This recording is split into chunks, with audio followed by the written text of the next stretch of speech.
꿈을 찍는 사진관, 강소천.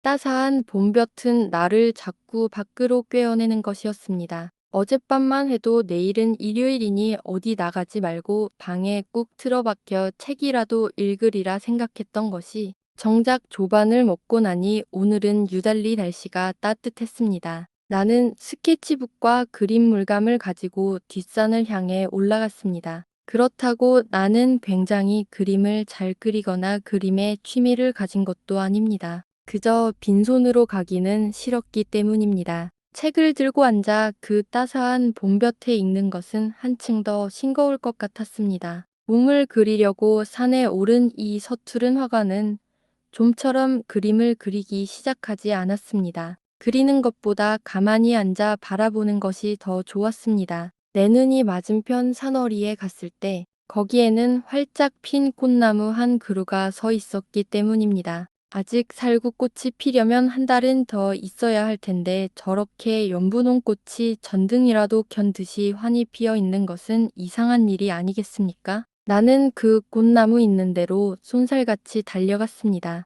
골짜기를 내려 다시 산으로 기어올라 꽃나무 아래까지 갔습니다. 단숨에 달린 나는 숨이 차서 그만 땅에 주저앉았습니다. 숨을 돌리면 애가 꽃나무를 자세히 바라보려니 나무 밑줄기에 이런 간판이 붙어 있었습니다. 꿈을 찍는 사진관으로 가는 길, 동쪽으로 오리. 나는 그 연분홍 꽃나무의 핀 꽃 같은 건 생각할 사이도 없이 꽃 이 꿈을 찍는 사진관을 찾아 떠났습니다. 동쪽으로 사뭇좁다란 산길을 걸어가 노라니까 정말 조그만 집 한 채가 보였습니다. 그러나 내가 그 집 문 앞에 다다랐을 때는 약간 실망하지 않을 수가 없었습니다.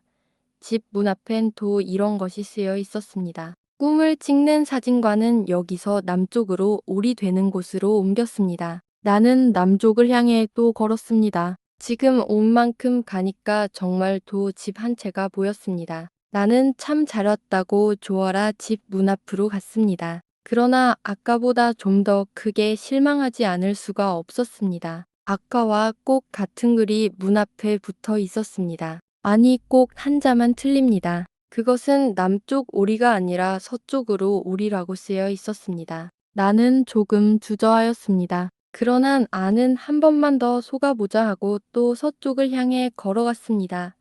마침내 나는 꿈을 찍는 사진관을 찾은 것입니다. 이런 산 중에 어울리지 않으리만큼 커다랗고 훌륭한 양옥집이었습니다. 벽과 창문만이 아니라 지붕까지 새하얀 집, 다만 정문에 커다랗게 써붙인 꿈을 찍는 사진관이라는 7글자만이 파란 하늘빛이었습니다. 나는 문을 두드렸습니다. 누구시오? 들어오시오. 낮고 부드러운 목소리가 안에서 들려왔습니다. 나는 문을 열고 안으로 들어갔습니다. 하늘빛 파란 가운을 입은 점잖은 신사 한 분이 하늘빛 파란 안경을 벗어 테이블 위에 놓으며 회전 의자에서 일어났습니다. 어떻게 오셨지요?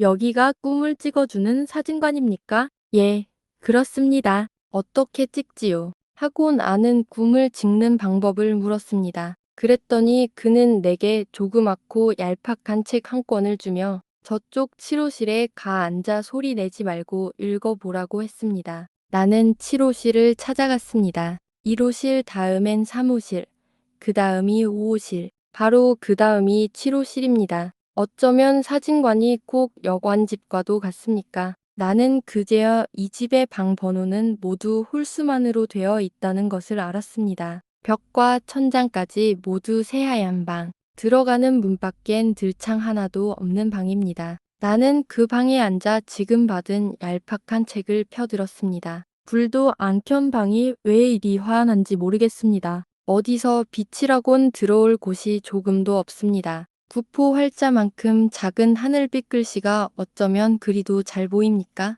꿈을 찍으시려는 분들에게 이렇게 멀리서 찾아오신 손님에게 먼저 뜨거운 감사를 드립니다. 당신께서 이곳까지 찾아온 데는 두 가지 뜻이 있을 줄 압니다. 그 하나는 신기한 것을 즐기는 마음이요. 또 하나는 무척 그립고 보고 싶은 사람이 있기 때문일 것입니다. 사실 당신과 있으니 말이지만 오늘 저 세상 사람들은 오늘의 문명을 자랑해서 텔레비전 시대라고 합니다. 그러나 지금 내가 새로운 실험을 하고 있는 이 일에 비하면 그까짓 게 다 무엇입니까? 문제도 안 되는 것입니다. 오늘 더욱이 6.25를 치르고 난 우리들에겐 많은 잃은 것 대신에 가진 것은 안타깝게 보고 싶고 그리운 얼굴들입니다. 눈에 보이지 않는 것 중에 가장 신기한 것의 하나는 과거를 다시 생각할 수 있는 추억이라는 것입니다. 우리는 옛날을 다시 생각하기 위해서 묵은 앨범을 꺼내서 사진 위에 머물러 있는 지난날의 모습들을 바라봅니다. 그러나 사진이란 다만 추억의 그 어느 한순간이요. 그 전부는 아닙니다. 정말 아름다운 추억이란 흔히 사진첩 속에서는 찾아보기 어려운 것입니다. 우리는 그런 불완전한 것이나마 전쟁으로 인하여 거의 잃어버리고 말았습니다. 그러나 묘행이 우리에겐 꿈이란 게 있습니다. 이미 저 세상에 가버리고 없는 그리운 얼굴들도 꿈에서는 서로 만날 수 있습니다. 남북으로 갈리어 서로 만나지 못하는 사이라도 쉽게 만날 수 있습니다. 꿈길엔 38선이 없습니다. 정말 꿈을 꿀 수 있는 것은 얼마나 행복한 일입니까? 그러나 이 꿈이란 사람의 마음대로 꿀 수 없는 것입니다. 아무리 그립고 보고 싶은 얼굴이 있어 꿈에 보려고 애를 써도 뜻대로 잘 안 되는 수가 많습니다. 그러다 어떻게 잠깐 꿈을 꾸게 되나 해도 그 꿈이 곧 깨면 한층 더 안타까운 것뿐입니다. 여기에 생각을 둔 나는 이번 꿈을 찍는 사진기를 하나 발명했습니다. 이는 결코 거리의 사진사들처럼 영업을 목적으로 한 건 아닙니다. 내게는 안타깝게 그리운 아기가 있습니다. 나는 그 아기의 사진까지 송두리째 잃어버렸습니다. 내가 이 사진기를 만들게 된 게 그 때문인지도 모릅니다. 자, 쓸데없는 이야기가 길어졌습니다. 그럼 인제 꿈을 찍는 방법을 설명해 드려야죠. 무엇보다 그게 더 궁금하실 테니까요. 지금 당신이 앉아 있는 방에서부터 나오는 한 줄기 빛이 있습니다. 그 빛은 바로 사진기가 놓여 있는 곳과 연결되어 있습니다. 그래서 당신이 꿈을 꾸기만 하면 그 꿈은 곧 사진기 렌즈에 비치게 됩니다. 꿈이 비치기만 하면 사진기는 저절로 쩔꺼적하고 사진을 찍어버리는 것입니다. 필름에 사진이 찍히면 곧 현상하여 손님의 요구대로 크게 또 작게 인화지 사진 종이에 옮깁니다. 그런데 문제되는 것은 꿈을 꾸는 일입니다. 어떻게 짧은 시간에 꿈을 꿀 수 있으며 또 꿈을 꾼다 해도 그게 정말 자기가 사진에 옮기고 싶은 꾸겠느냐 하는 것입니다.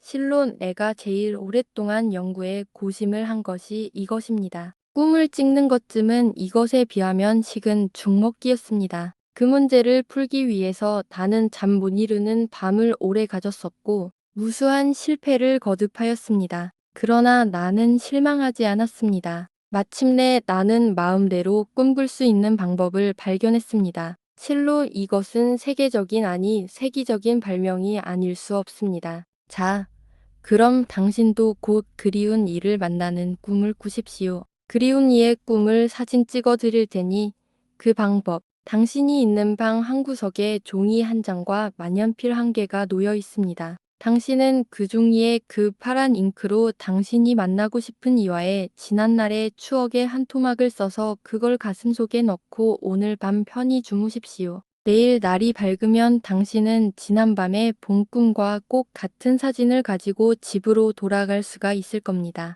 한 가지 미안한 것은 이곳은 산중이어서 손님들에게 대접할 음식이 준비되어 있지 못합니다. 미안하지만 하룻밤 그냥 주무셔 주십시오. 꿈을 찍는 사진관 아웸. 나는 종이 쪽에 이렇게 썼습니다. 살구꽃 활짝 핀 내 고향 뒷산 다스한 봄볕을 쬐며 잔디 위에서 같이 놀던 순이 노랑 저고리에 하늘 비치마 할비꽃을 꺾어 들고 복노래 부르던 순이 오늘 밤 정말 우리는 만날 수 있을까? 아직 해가 지기엔 시간이 좀 남았을는지 모릅니다. 그러나 애가 쓴 종이를 가슴에 품고 방바닥에 눕자 밤은 그만 캄캄해졌습니다. 참말 신기한 일입니다. 그러나 나는 잠이 오질 않았습니다. 샘처럼 솟아오르는 지난날의 추억들. 정말 내가 민들레와 할미꽃을 좋아하는 가달근 순이 때문이었는지도 모릅니다. 순이의 근 오랑 저고리가 어쩌면 그때 내 마음에 그렇게도 예뻐 보였을까요?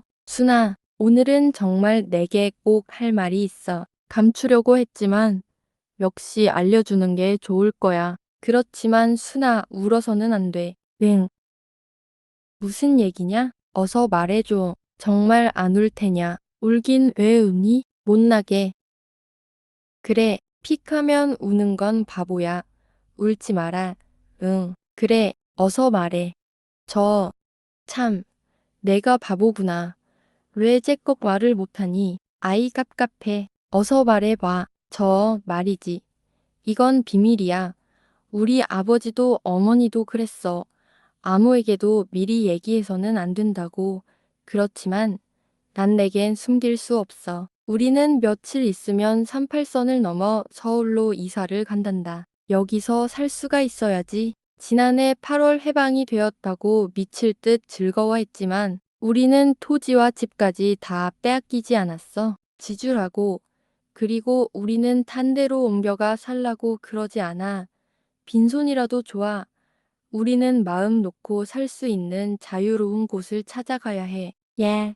나보고 울지 말라더니 제가 먼저 울지 않아? 소학교를 졸업하면 중학교는 원산이나 함흥에 같이 가자던 순이 너와 내가 갈린 것은 소학교 5학년 때. 이 얼마나 위대한 발명입니까? 생각한 대로 곧 꿈꿀 수 있고 그 장면을 곧 사진에 옮길 수 있다는 것은 잠을 깬 것은 아니 꿈을 깬 것은 아침이었나 봅니다. 통밖에 빛이 방 안에 비치지 않아 때를 알 수가 없었습니다. 내겐 시계도 없었습니다. 나는 자리에서 일어나 방문을 열고 사진사가 있는 방으로 가려고 하였습니다. 그러나 문을 밀었으나 문은 밖으로 잠겨져 있었습니다. 내가 손잡이를 돌리자 내 앞에 한 장의 종이쪽이 알아 떨어졌습니다. 아직 시간이 이릅니다. 그냥 거기서 2시간만 더 기다려 주십시오. 그러면 사진을 가져다 드리겠습니다. 꿈을 찍는 사진관 주인 RM. 오라. 아직 2시간 더 있어야 된단다. 내가 너무 일찍 일어났는지도 몰라. 날이 아직 밝지 않았을까? 그동안 나는 어제 저녁 순이와 고향 뒷산에서 꽃을 따면 울던 꿈을 다시 되풀이해보자. 얼마나 아름답고 즐거운 꿈이었나. 사진은 어느 장면을 찍었을까? 나와 순이가 나란히 살구나무 그늘에 앉은 장면일까? 그렇지 않으면 순이가 노래를 부르는 장면일까? 그렇지도 않으면 순이가 내게 할미꽃을 걷어주는 장면일까? 내가 사진관 주인에게 아직 채 마르지도 않은 사진 한 장을 받아들었을 때 나는 깜짝 놀라지 않을 수가 없었습니다. 그것은 순이와 나의 나이 차이였습니다. 실제 나이로는 순이와 나는 동갑입니다. 그런데 사진에는 8해나 차이가 있는 게 아닙니까? 순이의 나이는 12살 그냥 그대로인데 나는 지금의 나이 20살이니까요.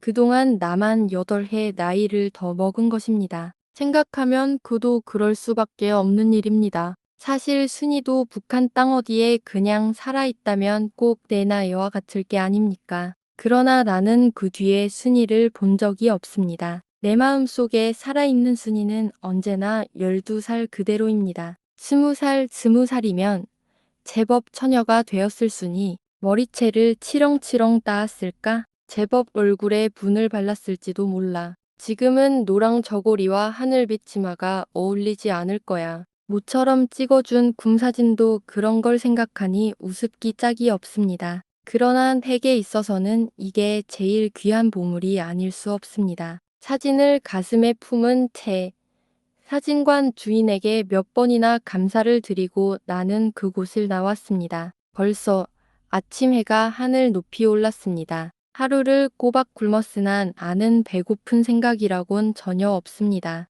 내가 처음 앉았던 뒷동산에 와 앉아 다리를 쉬며 가슴속에 간직했던 사진을 꺼냈을 때 나는 또 한 번 놀라지 않을 수가 없었습니다. 분명히 내가 넣었던 곳에서 꺼냈는데 내가 사진관에서 받아둔 순이와 같이 찍은 사진은 아니었습니다. 그것은 내가 좋아하는 동화집 갈피 속에 끼어 있던 노란 민들레꽃 카드였습니다.